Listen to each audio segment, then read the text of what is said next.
नमस्कार। कार्यक्रम सीधा कुरा जनतासँग हेर्नको निमित्त न्यूज 24 टेलिभिजन हेरेर बस्नुभएका सम्पूर्ण दर्शक महानुभावहरूलाई यो गौरवमय 1000औं श्रृङ्खलामा स्वागत छ। म वीरेन्द्र जैरू। 7 दलीय गठबन्धन भत्किएपछि प्रधानमन्त्री पुष्पकमल दाहाल प्रचण्डको नाम लिँदा पनि मुख खुल्ला गर्नुपर्छ जस्तो गर्थे एमाले अध्यक्ष केपी शर्मा ओली। नक्कली शरणार्थी प्रकरणमा आफ्नो पार्टीका नेता र ती नेताहरूको घरभित्रै हुर्काएका विकृतिका बिरुवाहरू मुछिन थालेपछि अध्यक्ष ओली लगातार प्रधानमन्त्री दाहाल कहाँ धाइरहेका छन्। अध्यक्ष ओलीको उद्देश्य, लक्ष्य र निशाना बिल्कुल सिधा सरल हुन्छ। बिना कुनै छलकपट ओलीले अहिले संगठित अपराधको यो प्रकरणबाट आफ्नाहरूलाई जोगाउन खोजिरहेका छन्। जसरी पहिले रविन्द्र अधिकारी, गोकुल बास्कोटा, ईश्वर पोखरेल, भानुभक्त ढकाल, विष्णु पौडेल आदिलाई जोगाएका थिए। एमालेमा नेताभन्दा काण्डहरूको संख्या बेसी छ। अहिलेका टोप बहादुरको त बल्ल ओलीका कार्यकर्ता हुने योग्यता पुग्दैछ। दुई पटक प्रधानमन्त्री भएका प्रमुख प्रतिपक्षी दलका नेता समेत रहेका अध्यक्ष ओली यसबीच जनताका समस्या लिएर, देशको समस्या लिएर, अन्तर्राष्ट्रिय सम्बन्धका कुरा लिएर कहिले पनि प्रधानमन्त्री भेट्न गएनन्। यो राष्ट्रको समस्या समाधान गर्ने पहिलो जिम्मेवारी सरकारकै हो, थाहा छ। तर नेकपा एमाले जस्तो ठूलो पार्टी, त्यसको अध्यक्ष हुनुको नाताले विवादितहरूका पालनहार जस्ता देखिएका आफ्ना कार्यकर्ताहरूका राजनेताले कुनै रचनात्मक पहल गर्न आवश्यक थिएन होला त। नेपालको आर्थिक अवस्था बितेको 60 वर्ष यताकै खराब स्थितिमा छ। आर्थिक वृद्धि दर 2% पनि नपुग्ने आकलन भइरहेको छ। यस्तो बेलामा पनि हाम्रो देशका सत्तापक्ष प्रतिपक्षको रवैया हेर्दा भन्न मन लाग्छ, बरु विजय शाही सुध्रिएलान्, यिनीहरू सुध्रिँदैनन्। नक्कली शरणार्थीको यो काण्ड जसरी बाहिर आइरहेको छ, यसमा हामीलाई चाहिँ धेरै कुरामा शङ्का छ। कुनै बिन्दुमा पुगेर केस मिलाउनतिर ठुला नेताहरू लागि पर्छन् भन्ने अहिले पनि लागि नै रहेको छ। भ्रष्टाचार, बैमानी, धोकाधडी गरेर जब मोटो रकम हात पर्छ, त्यसपछि त्यो पैसा तलदेखि माथिसम्म भाग लाग्छ। यस्तो भाग बुढा नीलकण्ठतिर पनि पुगेको कुनै पनि प्रमाण भेटियो भने बुझ्नुपर्छ, त्यसपछि न शरणार्थीको काण्ड बाँकी रहन्छ न प्रचण्डको कुर्सी। अहिले शरणार्थी प्रकरणको मामिला नारायण काजी श्रेष्ठ गृहमन्त्री, प्रचण्ड प्रधानमन्त्री भएको बेला उजागर भएको छ। यो बेला यी दुई नेताले हालसम्म त खुट्टा टेकेकै देखिन्छ। तर विषय के छ भने प्रचण्ड र नारायण काजी श्रेष्ठ स्वयं पनि काण्डले भरिएका नेताहरू हुन्। यसकारण हामी भन्दैछौँ, यी दुई नेताको परीक्षण यति मात्रै घटनाक्रमबाट हुन सक्दैन। अहिले धेरैको प्रश्न छ, नेपालीलाई नक्कली शरणार्थी बनाएर जनता ठग्नेहरू एकपछि अर्को समातिँदैछन्, तर गैर लडाकुलाई लडाकु बनाएर राज्यको अर्बौं ठग्नेहरूलाई चाहिँ कहिले समातिन्छ सरकार? नेकपा माओवादी केन्द्रका सुप्रिमो अध्यक्ष प्रचण्डले पार्टीसँग 7-8 हजार मात्रै सेना थिए भन्नुभएको थियो, तर 20,000 आफैले पुर्याएको कुरा त स्वीकार गरिएकै अपराध हो। कम्तीमा पनि 12,000 नक्कली लडाकुको नाममा राज्यकोषबाट अर्बौंको लुट भएको थियो। जो अयोग्य थिए तिनलाई पनि बाँड्न अहिले 1,40,00,00,000 छुट्याइएको छ। यसकारण हामी भनिरहेका छौँ, यी कैफियतग्रस्त नेताहरूबाट बैमानी विरुद्धको अपरेसन कसरी सम्भव भइरहेको छ। अहिलेकै घटनाक्रमबाट मात्रै यो कुरामा हामीले कुनै प्रकारको निष्कर्ष निकाल्नु बढी हतार हुनेछ। अघि सधैँ गृहमन्त्री हुने एमालेका एक नेता थिए। ती नेताको कर्म विश्लेषण गर्ने हो भने नाम लिन पनि बेकार नै लाग्छ दर्शकबिन। सधैँ मालदार मन्त्रालयमा उनी मन्त्री हुन्थे। जति पटक उनी मन्त्री हुन्थे त्यति पटक सुन तस्करीले नयाँ कीर्तिमान कायम गर्थ्यो। उनी आफू जे जस्ता थिए, तस्करीको मामिलामा उनका छोरा बाबुभन्दा एक हात अगाडि थिए। नेपालमा यिनै बाबु छोराले सुन तस्करीलाई संस्थागत गरे भन्ने पनि गरिन्छ। नेपालबाट सुन त अहिले पनि तस्करी भइरहेकै छ। 1 तोला सुनमै 26,000 भन्दा बढी नाफा हुने भएपछि यो काम कसले किन नगरोस्? सुनको कुरा मात्र होइन, प्रधानमन्त्री भएको बखत शेरबहादुर देउवा आफै सुपारीको लाइन खोलेर धन्दा गर्ने मिसनमा थिए। ती एमालेका गृहमन्त्रीका छोरा मात्र होइनन्, अहिले टोपबहादुर राईमाझीका छोरा रामबहादुर थापा बादलका छोराको पनि प्रसङ्ग आएको छ। कुनै कुरा औपचारिक रूपमा प्रकट नभएसम्म बोल्न पनि नमिल्ने हो, नत्र बिग्रेका नेताले आफूभन्दा बढी त छोराहरूलाई बिगारेका छन्। गुण मिल्ने बाबु र छोराको संख्या नेपाली राजनीतिमा धेरै नै छ। भ्रष्ट बाबुको संरक्षणमा बसेर हुर्केका विकृतिका यी बिरुवाहरूको मुना समयमै निमोठिएन भने यिनीहरूले पछि अझै बढी दुःख दिन्छन्। अहिले प्रकाशमा आएका त एकाध नमुना मात्रै हुन् दर्शकबिन। नेताका छोराहरूले दलाली मात्रै गरिदिए भने बुझ्नुपर्छ, केटो खासै बिग्रेको चाहिँ होइन रहेछ। हिजो राजाका छोरा पारसलाई उदण्ड भन्ने गरिन्थ्यो, अहिले यिनको गति र मति हेर्दा लाग्छ पारसलाई गाजा मात्रै भए पुग्थ्यो, यिनलाई त गाजा, सुन, सुपारीदेखि असुली केहीले पनि नपुग्ने रहेछ। आउन सुरु गरौँ जनताको चासो गुनासो र प्रश्न सहितको विशेष कार्यक्रम सीधा कुरा जनतासँगको यो ऐतिहासिक श्रृङ्खला।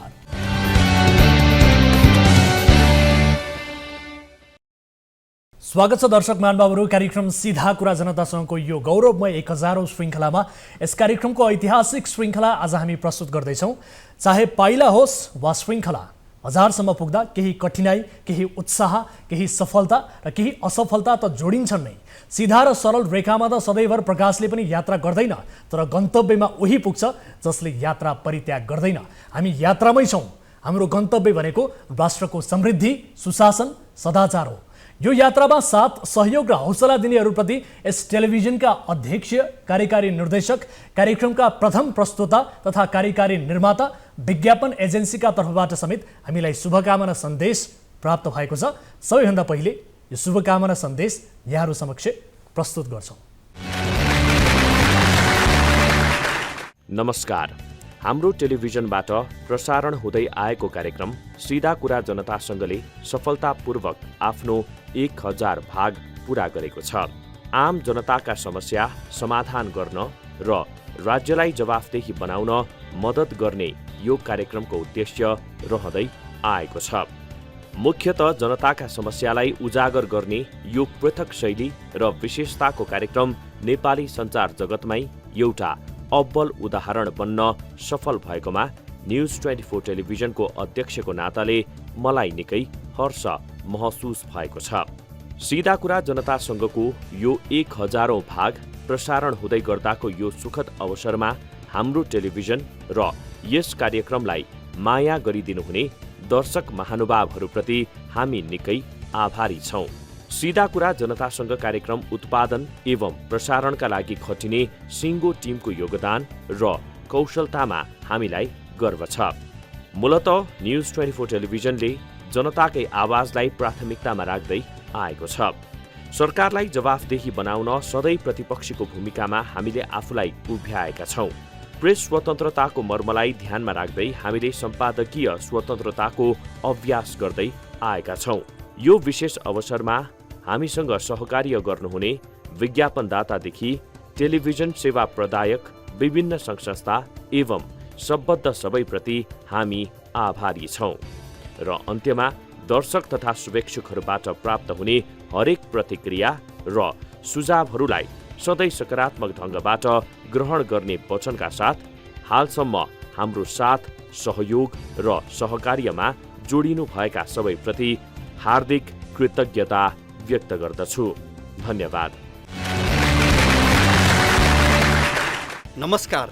यस न्युज 24 टेलिभिजनबाट प्रसारण भइरहेको कार्यक्रम सीधा कुरा जनतासँगले आफ्नो 1000औं श्रृङ्खला सफलताका साथ पुरा गरेको छ।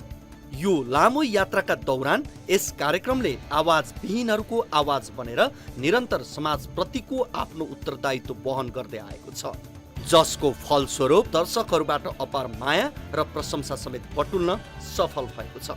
नेपाली टेलिभिजन क्षेत्रमा यस कार्यक्रमले आफ्नो बेग्लै छवि बनाउँदै आफ्नो 1000 श्रृङ्खलासम्म आइपुग्न सीधा कुरा टिमले गरेको मेहनत एक महत्त्वपूर्ण कारक हो भन्ने मैले ठानेको छु।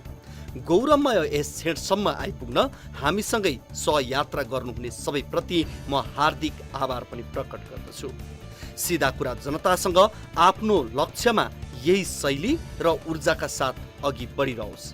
दर्शक शुभेच्छुकहरूको सल्लाह सुझावलाई आत्मसात गर्दै यस महायात्रामा सधैँ साथै रहनुभएका सम्पूर्णमा एकपटक पुनः आभारसहित हार्दिक कृतज्ञता प्रकट गर्दछु। धन्यवाद। नमस्ते। सीधा कुरा जनतासँग कार्यक्रमले 1000 एपिसोड पुरा गरेकोमा म सबभन्दा पहिला इन्टायर न्युज 24 टेलिभिजन यो कार्यक्रमको युनिटलाई धेरै धेरै बधाई ज्ञापन गर्न चाहन्छु। यो भनिरहँदा मलाई अलिअलि काँडा पनि उम्रेको छ, किनकि यो रोप्दाखेरि, यसलाई सुरु गर्दाखेरि देखिएको एउटा सपना थियो। यसै प्लेटफर्मबाट, यसै कार्यक्रमका माध्यमबाट भनिएका कयौँ कुराहरू आम जनमानसमा पुग्यो र आम जनमानससँग एउटा नाता जोडिन पुग्यो। त्यही नाताले आज राजनीतिको मैदानमा काहीँ न काहीँ मलाई मद्दत गरेको छ भन्दा मलाई कति पनि आपत्ति छैन। त्यसैले गर्दा म यति चाहन्छु कि यो जुन पवित्र उद्देश्यका साथ यो कार्यक्रम सुरु गरिएको थियो। आम जनताको मुद्दालाई प्राथमिकतामा राखेर हेडलाइन परिवर्तन गरी लाइफलाइन परिवर्तन गर्ने एउटा जुन पवित्र उद्देश्यका साथ यो सुरु भएको थियो, यसको निरन्तरताको म अपेक्षा र कामना गर्न चाहन्छु। र म यस कार्यक्रमबाट, यो टेलिभिजनबाट अलग भएर गइसकेपछि पनि जुन निरन्तरता टेलिभिजनले र यो टिमले गर्यो, त्यसको म खुलेर प्रशंसा पनि गर्न चाहन्छु। र सधैँ नेपाली जनताले आपत पर्दा, दुःख पर्दा सम्झिने प्लेटफर्म यो बन्न सकोस्, म यही कामना गर्न चाहन्छु। र मेरा सवालमा पनि, हाम्रो पार्टीको सवालमा पनि म चाहन्छु सिधा कुरा जनतासँग कार्यक्रम सबैभन्दा ठुलो खबरदारीकर्ता बनोस् हाम्रा लागि, विशेष गरेर मेरा लागि। मलाई सधैँ यसले खबरदारी गरोस् जसरी हिजो म खबरदारी गर्दथेँ। म त्यही अपेक्षा गर्न चाहन्छु। र फेरि पनि यति लामो यात्रा तय गरेको यो टिम, सम्पूर्ण न्युज 24 टेलिभिजनलाई म बधाई ज्ञापन गर्न चाहन्छु। र अगाडिको बाटो अत्यन्त सहज ढङ्गले अगाडि बढोस् र सधैँ नेपाली जनताको पक्षमा बोलिरहोस् भन्ने कामना गर्न चाहन्छु। 1000 श्रृङ्खला पुगेकोमा पुनः मेरो तर्फबाट, हाम्रो पार्टीको तर्फबाट पनि धेरै धेरै बधाई ज्ञापन गर्न चाहन्छु। नमस्ते। सबभन्दा पहिला सिधा कुरा जनतासँग प्रोग्रामलाई 1000 एपिसोड पुरा गरेको उपलक्ष्यमा 1000 पटक शुभकामना व्यक्त गर्दछु। शुभकामना, शुभकामना, शुभकामना। किनभने सिधा कुरा जनतासँग प्रोग्राम आज लोकप्रिय हुनुमा धेरै उतार चढाव भएका छन्। विगतमा हामीले यो सिधा कुरा जनतासँगलाई एउटा नेपालको परिप्रेक्ष्यमा जनबोली, जनचाहना अनुरूपको प्रोग्रामको रूपमा चाहिँ कसरी स्थापित गर्न सकिन्छ भनेर नेपालमा प्रक्षेपित धेरै टेलिभिजन च्यानलहरूको हजारौँ प्रोग्रामहरू भन्दा पनि पृथक एउटा प्रोग्रामको रूपमा चाहिँ यो सिधा कुरा प्रधानमन्त्रीसँग भनेर प्रधानमन्त्रीसँग लाइभ प्रोग्राम सुरुवात गरेका थियौँ। त्यसमा चाहिँ सिधा कुरा प्रधानमन्त्रीसँग पछि त्यसलाई निरन्तरता पाउन नसकेपछि त्यसैको काउन्टर स्वरूप जन्मिएको हो सिधा कुरा जनतासँग। सिधा कुरा जनतासँग, सिधा कुरा प्रधानमन्त्रीसँग भन्दा पनि धेरै नै लोकप्रिय हुँदै गयो। त्यो हुनुको पछाडि प्रधानमन्त्रीको बोली होइन, जनताको बोलीहरू समेट्न थालियो। सिधा कुरा जनतासँगले उठाएको विषयवस्तुहरू आम पब्लिकहरूको दैनिक दिनचर्यामा आधारित हुने, दैनिक रूपमा र उनीहरूको लाइफ टाइममा चाहिँ घटना दुर्घटनाहरूलाई चाहिँ सम्बोधन गर्ने प्रयास गर्यो सिधा कुरा जनतासँगले। सिधा कुरा जनतासँग भन्ना बित्तिकै मान्छेहरूले एउटा वर्गले हेर्ने दृष्टिकोण एकदम भनौँ न त्यसलाई चाहिँ श्रद्धाको रूपमा हेर्न थालियो भने एउटा वर्गले चाहिँ सशक्त रूपमा डर र त्रासको रूपमा पनि हेर्न थालियो। त्यो नै हाम्रो सफलता थियो। त्यसले गर्दाखेरि सिधा कुरा जनतासँगमा यो टिमलाई स्टार्टिङ फेजदेखि रवि लामी छानेजीको धेरै ठुलो योगदान रहेको छ। म रवि लामी छानेजीलाई धेरै धेरै धन्यवाद दिन चाहन्छु। त्यसमा न्युज 24 टेलिभिजनका अनिल जोशीज्यू, जसले पुरा टेलिभिजन नै सिधा कुरा जनतासँगलाई हस्तान्तरण गर्नुभएको थियो र उहाँले कुनै कुरामा हस्तक्षेप नगरिदिनु भएको कारणले गर्दा नै आज सिधा कुरा यो ठाउँमा प्रवेश गर्न सकेको हो जस्तो मलाई लाग्छ। त्यसैले अनिल जोशीजीलाई पनि धन्यवाद दिन चाहन्छु। वेलकम एडभर्टाइजिङको अथक प्रयासले व्यावसायिक विज्ञापनहरूमा देखि लिएर सबै कुरामा चाहिँ त्यो विज्ञापन टिमले नै एकदम प्रयास गरेर चाहिँ यो अवस्थासम्म ल्याउनलाई प्रयास गर्यो। वेलकम टिमलाई पनि म धेरै धेरै धन्यवाद दिन चाहन्छु। र विगतदेखिको यसलाई चाहिँ लोकप्रियतालाई कायम राख्दै निरन्तरता दिन सफल अहिलेको नयाँ टिमले पनि सशक्त रूपमा प्रस्तुति दिएर आज 1000 भागसम्म पुर्याउने सिधा कुरा जनतासँगको सम्पूर्ण टिमलाई पनि म धेरै धेरै धन्यवाद दिन चाहन्छु। कार्यक्रम सिधा कुरा जनतासँगले पार गरेको यो महायात्रा सिधा र सरल रेखाबाट गुज्रिएन। देखिएका, भेटिएका विकृति र विसङ्गतिका मामिला उजागर भएपछि एउटा वर्ग र तह तरङ्गित हुन्छ। आफ्ना कमजोरी सुधार गर्ने भन्दा अरूमाथि दोषारोपण गरेर आफू उम्किने प्रयत्नमा हर कोही लागि पर्छन्। हामीले अहिलेसम्म प्राप्त गरेको अनुभवले पनि यही नै भन्छ। 2073 सालबाट सुरु भएको कार्यक्रम सिधा कुरा जनतासँगको यो यात्राका केही सहयात्री फेरिनु भएको छ, कोही जोडिनु भएको छ, तर कार्यक्रमको मूल उद्देश्यबाट हामी कहिले पनि विचलित भएका छैनौँ। न्युज 24 टेलिभिजनले सुरु गरेको यस कार्यक्रमको प्रारम्भिक अगुवा वा प्रस्तोता तथा कार्यकारी निर्माता रवि लामी छाने हुनुहुन्थ्यो। सिधा कुराले आफ्नो स्वाभाविक उतार चढावहरू पार गर्दै यहाँसम्म आइपुग्दा यो यात्रामा पुराना मुकुन्द दाहाल, दीपक बोहरा, युवराज कडेल, सम्झना भुजेल, जगन्नाथ दुलाल लगायत सहकर्मीहरूले पुर्याउनु भएको योगदानलाई पनि हामी बिर्सन सक्दैनौँ। यस कार्यक्रम मार्फत धेरै जनताको सेवा गर्न पाएका छौँ। त्यो सेवा गरे बापत जनताले दिनुभएको धन्यवाद आजसम्मका लागि हाम्रो पुरस्कार बनेको छ। कार्यक्रमको सुरुवातदेखि हालसम्मको यात्राको एक झलक अबको यो प्रस्तुतिमा।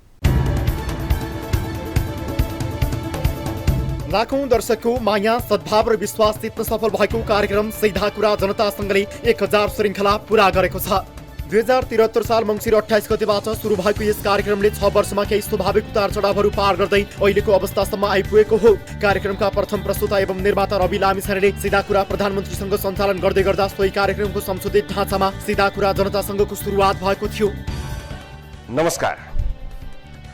कार्यक्रम सीधा कुरा जनतासँग हेर्नको निमित्त टेलिभिजन सेट अगाडि बस्नुहुनुभएका सम्पूर्ण आदरणीय दर्शक महानुभावहरू, इन्टरनेट मार्फत हाम्रो फेसबुक लाइभ मार्फत संसारभरि हेरेर बस्नुहुनुभएका सम्पूर्ण आदरणीय दर्शक महानुभावहरूलाई यो कार्यक्रम सीधा कुरा जनतासँगको पहिलो श्रृङ्खलामा म रवि लामिछाने हार्दिक स्वागत तथा अभिवादन टक्राउन चाहन्छु। जबसम्म हामी जनताबाट नागरिक बन्दैनौँ तबसम्म कुनै नियम, कानुन, विधान, संविधानले देश बन्दैन। फेरि हामीलाई एकैचोटि किन सिङ्गै मुलुक नै बनाउनु परेको होला? हामी घर, टोल, छिमेक बनाउन किन अग्रसर हुँदैनौँ? राजनीति दूषित छ थाहा छ, तर हामी जनता पनि विवेकका हिसाबले केही प्रदूषित नै छौँ भन्न मन लागेको छ। सुरुवातदेखि नै यस कार्यक्रमले जनताका आवाजलाई प्राथमिकता दिएर प्रसारण गर्दै आएको छ। जनताका अनेकन समस्या, तिनको समाधानका लागि पैरवी गरिदिने यस यात्रामा अहिले यस कार्यक्रम जनताको समस्या राख्ने साझा चौतारी बनेको छ। वैदेशिक रोजगारीका क्रममा ठगिएका, अलपत्र परेका, कुटपिटमा परेका, बन्धकमा परेका धेरै नेपाली कामदारहरूको एउटा भरोसायोग्य केन्द्रका रूपमा सीधा कुराले विश्वास आर्जन गरेको छ। स्वदेशमा पनि विश्वास गरेकाहरूबाटै ठगिएका, राज्यका निकायमा धाउँदा धाउँदा पनि कुनै सुनवाई नभएपछि अन्तिम आशा लिएर आउने तमाम नागरिकका समस्या उजागर गर्नलाई यस कार्यक्रमले आफ्नो दायित्व मान्दै आएको छ। फोर्स म्यागजिनले 2018 का 10 पावरफुल मान्छेको डाटा निकालेको छ। यो टप 10 लिस्टमा केपी ओली छैनन्, प्रचण्ड छैनन्, शेरबहादुर देउवा छैनन्, महन्त ठाकुर छैनन् र कोही हुने छाँटकाट अहिले तुरुन्त छैन। तर हाम्रा त यही हुन्, नभएका र अर्काको देशमा भएकाहरूलाई हेरेर जति थुक निले पनि हाम्रा भन्नु यी र यस्तै हुन्। हामीले यिनैबाट नै आफ्नो प्राणभन्दा प्यारा सपनाहरू साकार पार्नु छ, सन्ततिको भविष्य कोर्नु। शान्ति सम्झौतापछि देशमा शान्तिको लयमा फर्किने अपेक्षा धेरैले गरेका थिए। आम नेपालीले राहतको सास पनि फेरे। मुलुक शान्तिसँगै समृद्धिको यात्रामा निस्कियो, तर त्यही धोका अनि त्यही अपमान समृद्धिको यात्रा लम्किन नपाउँदै नेकपाको नौटङ्कीले मुलुक फेरि ठिलो भएको छ। जनयुद्ध चलिरहँदा प्रचण्ड सहितका माओवादी नेताहरूका लेख, सन्देश पत्रिकामा पढ्न पाइन्थ्यो। उहाँहरूले संसदीय व्यवस्थाले जनताको मुक्ति नहुने ठोकुवा गर्नुहुन्थ्यो। अहिले जनयुद्ध सकिएको पनि 16-17 वर्ष भयो। अहिले यो व्यवस्थाका संरक्षक माओवादी नेताहरू नै हुनुभएको छ। समस्या नागरिकका मात्रै छैनन्, समस्या राज्य सञ्चालन गर्नेहरूमा, नीति निर्माताहरूमा, राजनैतिक कर्मीहरूमा पनि छन्। हरेक क्षेत्रमा देखिएका, भेटिएका, थाहा पाइएका विकृतिहरू विरुद्ध हाम्रो प्रहार सुशासनका लागि सदैव खबरदारी यो कार्यक्रमले गर्दै आएको छ। आर्थिक रूपले जर्जर, सामाजिक रूपले पनि पछि परेको हाम्रो मुलुकका अधिकांश अङ्गहरू कैफियतग्रस्त छन् भन्ने अनेकन प्रमाण र तथ्यहरूले पुष्टि गरेका छन्। कुनै पनि विषयको खोज, अनुसन्धान, स्टिङ अपरेसन आदिका माध्यमबाट विषयहरू उजागर गर्ने सीधा कुराको प्रयत्न निरन्तर छ। न्यायालयमा समेत न्यायमर्गको एक सनसनीपूर्ण अडियो संवाद सीधा कुरा मार्फत ब्रेक भयो, जहाँ जिल्ला अदालत काठमाडौँका न्यायाधीश राजकुमार कोइराला र अधिवक्ता रुद्र पोखरेल व्यवसायी इच्छराज तामाङलाई आर्थिक लेनदेन गरी रिहा गराउने सल्लाह गर्दै थिए। नभन्ने भन्ने हुन्न, त्यो जस्तै रामप्रसाद चेतना भन्ने मेरो क्लाइन्टै रहेछ नि, त्यसको 10 करोड कि 12 करोड रहेछ। रिसाउँदै आएको थिएँ, तब तपाईँलाई त इमान्दार वकिल, राम्रो वकिल भनेको थियो, तामाङका पक्षमा त्यस्तो बहस गर्नुभयो त मैले भन्दै आएको थिएँ। अनि मैले हो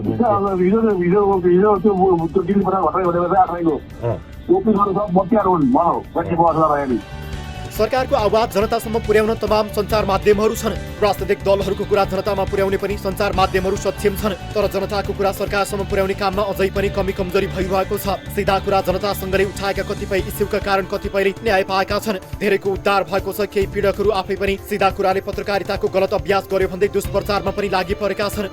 गत असार 23 गते कस्तुरीको बिना कारोबारमा संलग्न भएको आरोपमा 5 सरका स्टेबल लिम्बुलाई प्रहरीले पक्राउ गरेको थियो। काठमाडौँको चाबहिलबाट कस्तुरीको बिना लुकाइरहेको आरोपमा प्रहरीले लिम्बूलाई पक्राउ गरेको थियो, तर लिम्बू निर्दोष देखिने सीसीटीभी फुटेज सहित कार्यक्रम प्रसारण भएपछि प्रहरी आफै मिसगाइड भएको प्रमाणित भएको थियो। कार्यक्रम प्रसारण भएकै भोलिपल्ट काठमाडौँ उपत्यका प्रहरी कार्यालयले घटनाका सम्बन्धमा छानबिन समिति गठन गर्यो। छानबिन समितिको निष्कर्षपछि जिल्ला सरकारी वकिल कार्यालय काठमाडौँले साउन 2 गते लिम्बू निर्दोष रहेको ठहर गर्दै मुद्दा नचलाउने निर्णय गरेको थियो।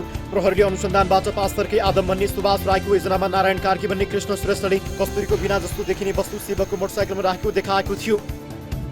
अहिले छुटिसकेपछि म चाहिँ अब जिउँदै शहीद भएको मान्छे र यो न्युज 24 लगायत तपाईँहरू टिमले मेरो लागि एउटा फुटेजको आधारमा मलाई निर्दोष साबित गराएर म अलरेडी निर्दोषै हो।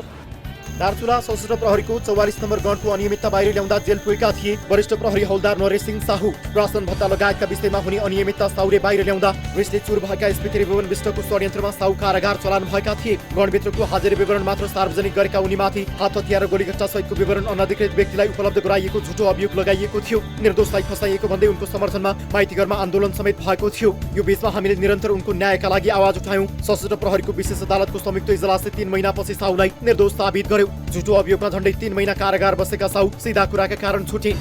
सुरक्षासँग सम्बन्धित विषय भए तापनि जन्मकैद हुने विषय नरहेको अहिलेको कन्टेक्स्टमा जन्मकैद गर्नुपर्ने अवस्था नरहेको हुँदाखेरि उहाँलाई चाहिँ त्यहाँबाट त्यो जुन अभियोग छ जन्मकैदको जुन अभियोग छ त्यहाँबाट चाहिँ सफाई दिएको अवस्था हुनुपर्दछ। 840औं श्रृङ्खला वीरबहादुर धौली उद्धारमा प्राप्त भएको सफलताका कारण सन्तोषजनक रह्यो। 66 वर्षीय आमा धौली कार्कीसँग वीरबहादुरले माता तीर्थ औँसीमै भेट गर्ने अवसर प्राप्त गरेका थिए। दुवै मृगौला फेल भएकी धौली साउदीमा बन्धक भएका छोराको उद्धारको याचना गर्दै हाम्रो कार्यालयसम्म आएकी थिइन्। हाम्रो प्रयासपछि वीरबहादुर 7 वर्षपछि नेपाल आए। आमा र छोराको त्यो मिलनले हामीलाई थप सत्कर्म गर्ने प्रेरणा समेत मिल्यो। 6 महिना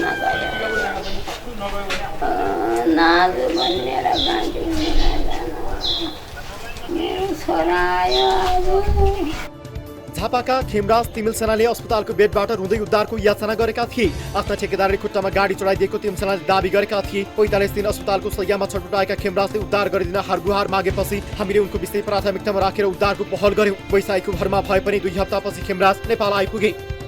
न्युज 24 मा मैले फोन गर्न पाएँ। मेरो घर परिवारसँग कन्ट्याक्ट गरेर चाहिँ न्युज 24 मा गरिसकेपछि तपाईँको एमबिसीको मान्छेहरू आए, विभिन्न सङ्घ संस्थाको मान्छेहरू आउने क्रम भयो। $6000 बेचिएकी मोरङ उर्लाबारकी मिना धिमाल, दुबईमा अलपत्र दोलखाका मेकमान तामाङ लगायत धेरै नेपाली युवालाई उद्धार गर्न कार्यक्रम सफल रह्यो। नयाँ जिन्दगी अब सुरुवात अब सर जे सब ज्यान चाहिँ बच्यो भन्नु न सर। अब चाहिँ तपाईँहरूले गर्दाखेरि होइन यहाँसम्म आइपुगेँ, मलाई त्यसमै खुसी छ। अब फेरि विदेश जानुहुन्छ?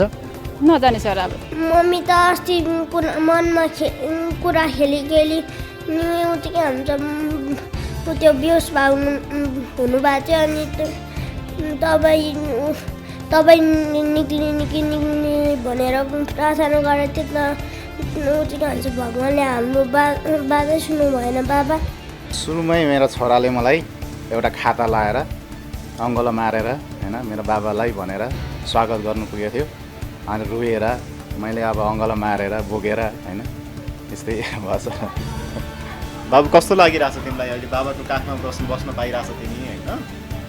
बाबा नेपाल आओस् भन्ने चाहिरहेको थियो तिमीले, कस्तो लागिरहेको छ अहिले? मलाई अहिले राम्रो लागिरहेछ।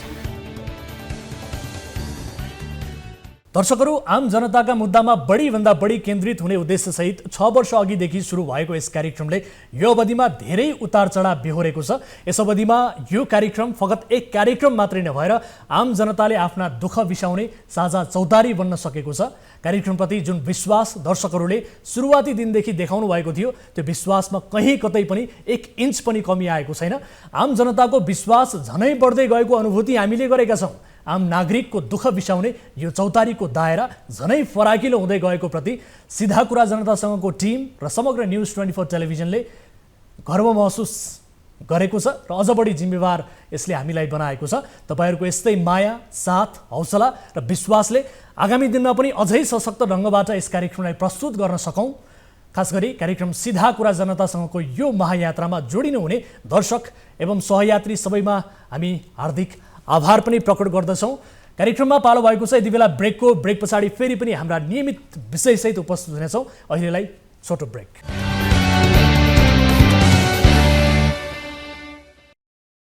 ब्रेकपछि स्वागत छ दर्शक महानुभावहरू कार्यक्रम सीधा कुरा जनतासँगको यो नयाँ श्रृङ्खलामा र खास गरी आज हामी 1000औं श्रृङ्खला यो विशेष गौरवमय श्रृङ्खला यहाँहरू समक्ष प्रस्तुत गरिरहेका छौँ। ब्रेक अघि अहिलेसम्म कार्यक्रमले पार गरेका उतार चढावका विषयमा हामीले विशेष रूपमा चर्चा पनि गऱ्यौँ। अब नियमित विषयतर्फ यहाँहरूको ध्यान आकर्षण गराउन चाहन्छु।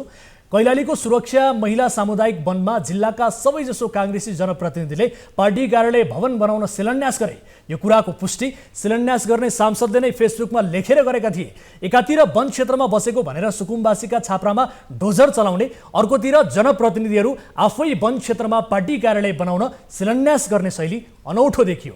हामीले यो विषय उठाएपछि कैलालीका काङ्ग्रेसी जनप्रतिनिधिले सच्चिने होइन हाम्रा टिभी जर्नलिस्टलाई सार्वजनिक रूपमै धम्क्याएका छन्।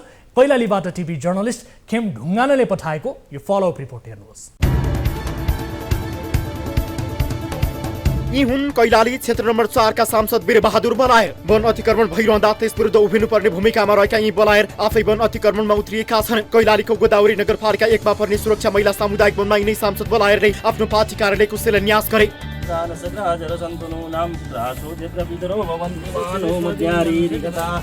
गोदावरी नगरपालिकाकै वन क्षेत्रमा बसेका सुकुम्बासी रुवाएर नगरपालिकाले उनीहरूको छाप्रामा डोजर चलाएको थियो। सुकुम्बासीलाई वन क्षेत्रबाट लखेडिँदा मौन समर्थन जनाउने कांग्रेसी सांसद र उनीहरूको सिङ्गो समूह अहिले आफै सामुदायिक वनमा पार्टी कार्यालय भवन बनाउन शिलान्यासमा उत्रियो।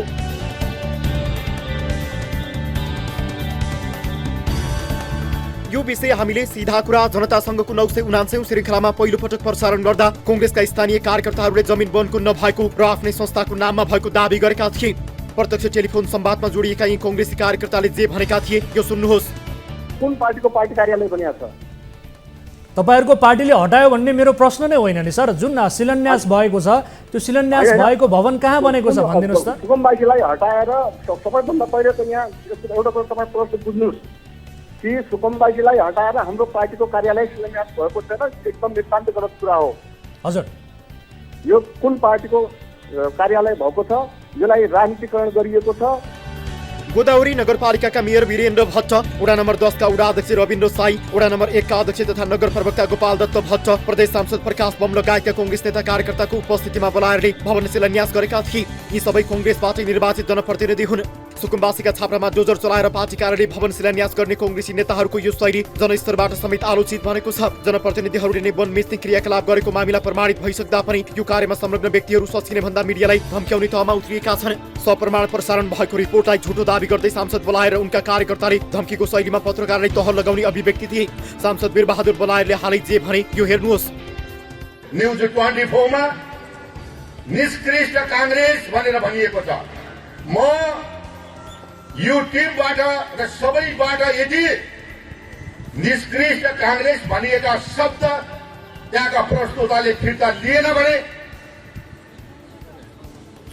बाध्य हुनेछु हटाउनका लागि स्टुडियोमा बसेर धज्जी उडाउनका लागि सजिलो होला, मेरो पार्टीको कार्यकर्तासँग सामना गर्न गाह्रो होला।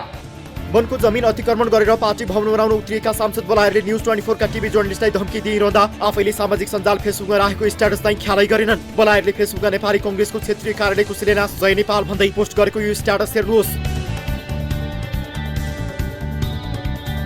सांसद बलायरको यो स्ट्याटसमा कहीँ कतै बीपी स्मृति भवन भनेर उल्लेख गरिएको छैन। यति हुँदा पनि कैलालीका कांग्रेसी नेता कार्यकर्ताले भनिरहेका छन् गलत रिपोर्ट प्रसारण भयो। गोदावरी नगरपालिका प्रदेश र केन्द्रमा समेत अहिले कांग्रेसका जनप्रतिनिधि छन्। यस्तो बेला कांग्रेस पार्टीको पहिलो जिम्मेवारी त भूमिहीनहरूको समस्या समाधान गर्नुपर्ने हुन्थ्यो। तर सुकुम्बासीहरूको बिजोग पारिँदा त्यहाँ कांग्रेस पुगेको देखिएन। तर वन क्षेत्र अतिक्रमण गरेर पार्टी कार्यालय बनाउन धेरै नेता पुगे। एउटा राजनैतिक दलको यो शैलीलाई उत्कृष्ट भन्ने कि निकृष्ट? रिपोर्ट प्रसारण लगत्तै सब डिभिजन वन कार्यालय गोदावरीले वनको नाममा पत्र नि काटेर त्यस ठाउँमा कुनै पनि नामको भवन नबनाउन भनेको छ। यो पत्र हेर्नुहोस्। यसैको भागमा कांग्रेस कैलाली क्षेत्र नम्बर 4 का सभापति ललित रोकायाले हामीसँग शिलान्यास गरिएको उक्त क्षेत्र कांग्रेसले लामो समयदेखि वृक्षारोपण गर्दै आएको र सो क्षेत्र आफ्नो भएको दाबी गरेका थिए। उनको यस्तो दाबीपछि हामी त्यस स्थानमा पुगेका छौँ। रोकायाले त्यो स्थानमा वृक्षारोपणको कुनै सङ्केत देखिएन। त्यो हाम्रो हो भनेर जसरी नेपाली कांग्रेसका क्षेत्र नम्बर 4 का सभापति ललित रोकायाले कैफियत पुनः दाबी गरिसकेपछि वास्तविकता के हो भनेर हामी फिल्ड रिपोर्टिङको लागि यहाँ आइसकेपछि सम्बन्धित वनका यहाँका सब डिभिजन वनका कर्मचारी जो निरञ्जन कडाल हुनुहुन्छ, उहाँसँग कुरा गरिसकेपछि उहाँले त्यो खाल्डो पुरिसक्यौँ। यो कुनै पनि कसैको नभएर यो अहिले वनको स्वामित्वमा रहेको चाहिँ त्यो ठाउँ हो भनिसकेपछि हामी स्थलगत रिपोर्टिङमा आउँदा पनि यहाँ चाहिँ त्यस्तो जसरी नेपाली काङ्ग्रेसका नेताहरूले बताइरहेका छन् यहाँ चाहिँ यो हामीले वृक्षारोपण गर्ने ठाउँ हो भनेर त्यस्तो कुनै पनि देखिँदैन। शिलान्यास भएको खबर पाएपछि त्यस स्थानको अनुगमन गरी खनिएको खाल्डो पुरिसकिएको र फेरि पनि अचेर गरिए वन मास्ने अभियोगमा कानुनी कारबाही अघि बढाइने चेतावनी वन कार्यालयले दिएको छ। अचेर गरेपछि वन समिति लगायत यस कार्यमा संलग्न सबैको नाममा मुद्दा चलाइने सब डिभिजन कार्यालय गोदावरीका प्रमुख निरञ्जन कडालले जानकारी दिए। स्पष्ट रूपमा हामीले सामुदायिक वनलाई उक्त कार्य चाहिँ उक्त कार्य रोक्नको लागि उहाँले पत्रचार गरेका छ। अब बारम्बार उहाँहरूले के अरे हिजो भर्खर हामी पनि गयौँ त्यहाँ जहाँ भएको चाहिँ शिलान्यास भएको थियो, त्यो एउटा खाल्डो मात्र कन्या थियो, त्यसलाई चाहिँ अनि माटो हालेर पुर्ने काम गरेका छौँ।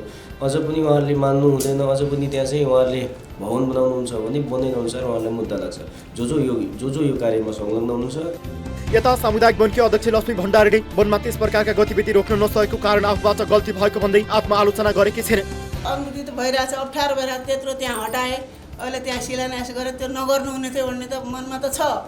अब त्यो बिगाडिसकेपछि ध्यान आयो, अब के गर्ने अब। एकातिर वनमा राजनैतिक दलको हालिमुहाली चलाइन खोजेको दृश्य देखिएको छ, अर्कोतिर चौकीडाँडा क्षेत्रमा सुकुम्बासीका छाप्रामा नगरपालिकाको डोजर चलेको छ। सुकुम्बासीको यस्तो हालत हुँदा पनि उनीहरूले न स्थानीय सरकार देखेका छन् न केन्द्र सरकारसम्म यो कुरा पुगेको छ। प्रदेश सरकारको आशा त यस्तै पनि गरिँदैन। हुनेलाई पनि नहुन्दिने, आफू पनि नहुने, अर्कालाई पनि नहुन्दिने। यो जो डोजर चलाउने व्यक्ति हो, यो व्यक्तिको घरमा बच्चा पनि त होला नि, आमा बुवा हुन्न, बच्चा हुन्न, घर होला, द्वार होला, खाने सामान होला, उसलाई पनि थाहा छ मेरो यत्रो बच्चाको खोज छिच्याउँदा त्यो व्यक्तिले हेर्नु त यो उठाएको कति रिसले उठायो होला। यो त रोडको खम्बा हो, हामीले त बाँसका टुक्रा हालेर बसिरहेको छौँ, न समुदायलाई टच गरेका छौँ न हामीले रोडलाई टच गरेका छौँ। एउटा कुनामा टहराएको, अब मेरा 6वटा बच्चाको भविष्य विनाश हुन्छ। दर्शकहरू, यस विषयमा थप कुराकानी गर्नका लागि हामीले कैलाली क्षेत्र नम्बर 4 का सांसद एवं नेपाली काङ्ग्रेस सुदूरपश्चिम प्रदेशका सभापति वीरबहादुर बलायरलाई प्रत्यक्ष रूपमा सम्पर्कमा जोड्ने प्रयास गरेका थियौँ, तर उहाँले यस विषयमा कार्यक्रममा जोडिएर आफ्ना कुराकानी नराख्ने बताउनु भएको छ, कुराकानी गर्न नसक्ने उहाँको भनाइरहेको छ। यद्यपि हाम्रा प्रोड्युसर ध्रुव रिजालसँग गरिएको टेलिफोन संवादमा भने उहाँले आफ्ना कुरा राख्नु भएको छ। यो अडियो संवाद सुन्नु। जो नियम कानुन देशको चाहिँ सबै उसले अनि देशका अहिलेका संरचनाहरू बनेका संरचनाहरू यी सबै कुराहरूको चाहिँ लिमिटेसन भन्दा बाहिर त्यो किसिमको हुनु गएको भए त्यो चाहिँ भने हुन्छ कि, तर एकातिरको ठाउँ देखाएर अर्कोतिर चाहिँ मान्छेलाई होइन। अनि एकतिर सुकुम्बासी उठाइयो, अर्कोतिर चाहिँ हजुरहरूले पार्टीको भवन शिलान्यास गर्नुभयो। त्यो शिलान्यास गरेको ठाउँ पनि सामुदायिक वनको क्षेत्र हो भनेर वन कार्यालयले विज्ञप्ति निकालेको छ, सूचना निकालेको छ। त्यसपछि आएर हजुर आफैले पनि एक्सेप्ट गर्नुभएको कुरा हो। अनि त्यो कुरो हामीले साँचो कुरो लेख्दाखेरि हजुरले चाहिँ सार्वजनिक रूपमा पत्रकारलाई धम्की दिनुभयो भनेर त्यहाँका पत्रकारका सङ्गठनहरूले भनेछन्। केही देखिया छैन। म त पुरै स्वतन्त्रताको हिमायती मानिस हुँ, म त स्वतन्त्रताको म हिमायती मान्छे हुँ। मैले केही छैन, पार्टीको कार्यकर्ता नबन्नुहोस्, कसै पार्टीलाई बलियो बनाउनु, कसै पक्षमा बोल्नु नगरिदिनुहोस्, यति मात्रै भनेको छु। त्यो गर्यो भने पत्रकारले त्यस्तो खालको पत्रकार चाहिँ होइन। पत्रकारले शब्द फिर्ता लिएनन् भने कार्यकर्ता लगाउँछु भनेर हजुरले धम्की दिनुभयो भनेर कैलालीकै पत्रकारका सङ्गठनहरूले विज्ञप्ति निकाल्नु भएको छ त। तपाईँ पार्टीको पत्रकार भएर झन्डा बोक्नुभयो अथवा झन्डा बोकेको सदर गर्नुभयो भने अनि के हुन्छ होला? झन्डा बोकेको छ त हामीले अथवा हाम्रो रिपोर्टरले झन्डा बोकेको देख्नुभयो कतै?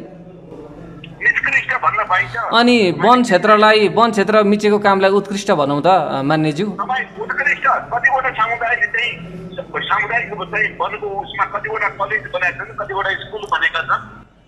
अनि वन यो विषयमा वनले बोल्ने कि मान्यज्यूहरूले बोल्ने हो त? यो वनले यो हुँदैन भनिसकेपछि त्यसलाई मान्नुपर्ने होइन र हामीहरूले तपाईँले पनि मान्नुपर्ने होइन? अनि त्यही त अहिले हजुरले नबन्ला भन्नुभयो हो।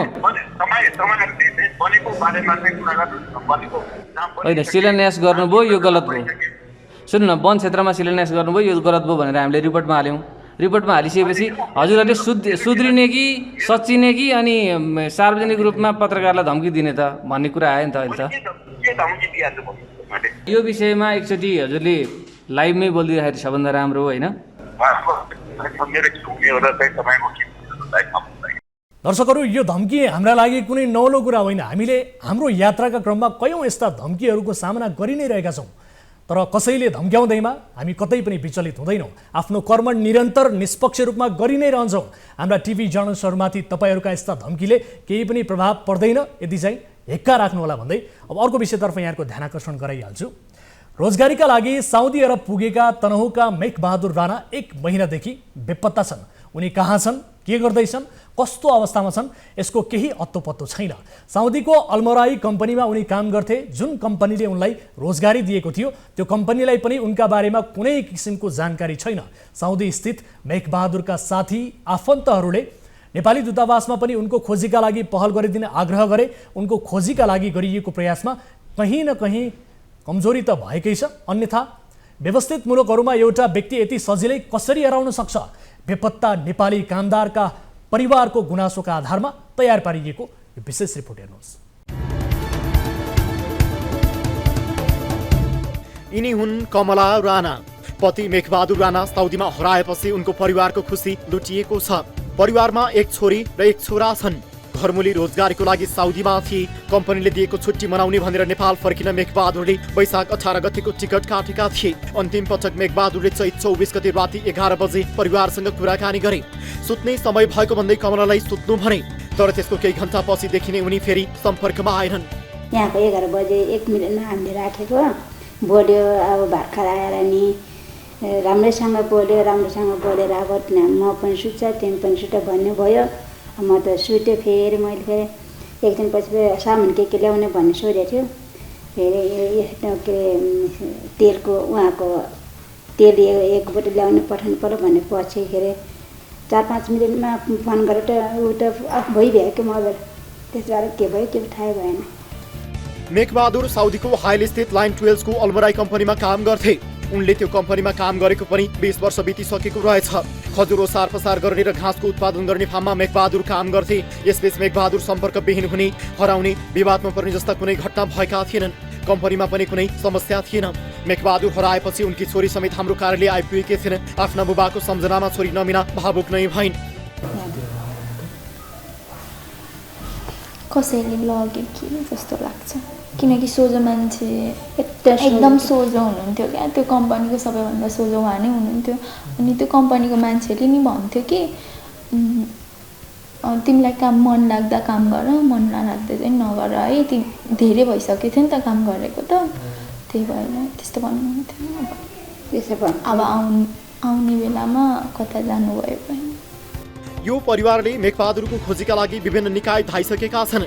साउदी स्थित कम्पनी, साउदी स्थित आफन्त, नेपाली राजदूतावास र परराष्ट्र मन्त्रालय सबै निकायमा समस्या सुनाइसके। तर मेघबहादुर हराएको 1 महिना बित्यो, उनको कुनै अत्तो-पत्तो छैन। मैले सकभर हाम्रो साथीलाई, अब मैले त साथी नै भने होइन, हाम्रो साथीलाई जसरी सक् छिटो खोजेर, अब सम्भवतः जिउँदै भए आए अति राम्रो, नभए पनि यदि मृतक रहेछ भने पनि उसको लाससम्म पनि हामी समस्या ल्याइदिन प्रयास गरोस्, यही नै हामीले आशा गरेका छौँ। मेघबहादुरले औपचारिक शिक्षा धेरै लिएका छैनन्। परिवारका अनुसार उनलाई साउदीको भाषा पनि राम्रोसँग आउँदैन। यतिसम्म कि मेघबहादुरलाई आफ्नो घर नम्बर समेत याद छैन। उनीसँगै काम गरेका साथी अहिले नेपालमा छन्। उनी पनि मेघबहादुरको यस्तो घटनाबाट आश्चर्यमा परेका छन्।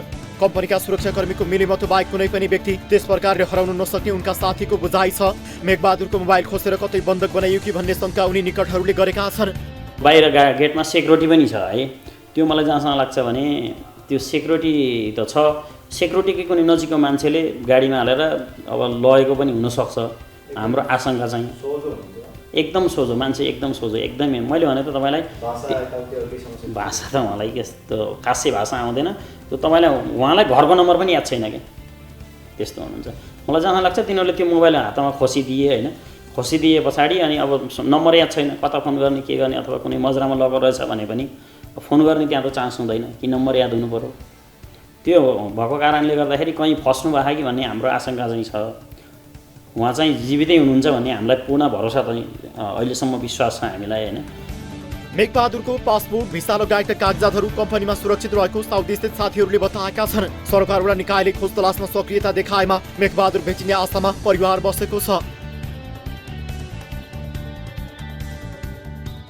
दर्शकहरू, यो रिपोर्टसँगै आज हामीले कार्यक्रमको गौरवमय 1000औं ऐतिहासिक एपिसोड प्रस्तुत गरेका छौँ र यो यात्रासम्म आइपुग्दा हामी अझ बढी जिम्मेवार भएका छौँ। यो यात्रामा जोडिने दर्शक एवं सहयात्री हाम्रा देशैभरका टिभी जर्नलिस्टहरू सबैलाई एकपटक फेरि पनि सम्झन चाहन्छु।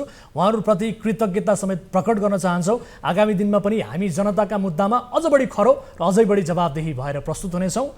हामीलाई कुनै पनि किसिमका समस्याहरू छन् भने सम्पर्क गर्नका लागि हाम्रो टोल फ्री नम्बर 1660122424, यसै गरी एनसेल नम्बर रहेको छ 9801572424 र एनटिसी नम्बर रहेको छ 9745615654 मा 24 घण्टा तपाईँले सम्पर्क गर्न सक्नुहुनेछ। र प्रत्यक्ष रूपमा भेट्न चाहनुहुन्छ भने न्युज 24 टेलिभिजनको बालुवाटार स्थित कार्यालयमा आएर तपाईँ हामीलाई आफ्ना समस्याहरू गुनासाहरू राख्न सक्नुहुनेछ भन्दै कार्यक्रम सीधा कुरा जनतासँगको यो गौरवमय 1000औं श्रृङ्खलाबाट आजका लागि कार्यक्रम प्रोड्युसर ध्रुव रिजाल, टिभी जर्नलिस्ट केशव निरौला र उपेन्द्र शाही सहित म प्रस्तोता वीरेन्द्र जैरू बिदा हुन्छु।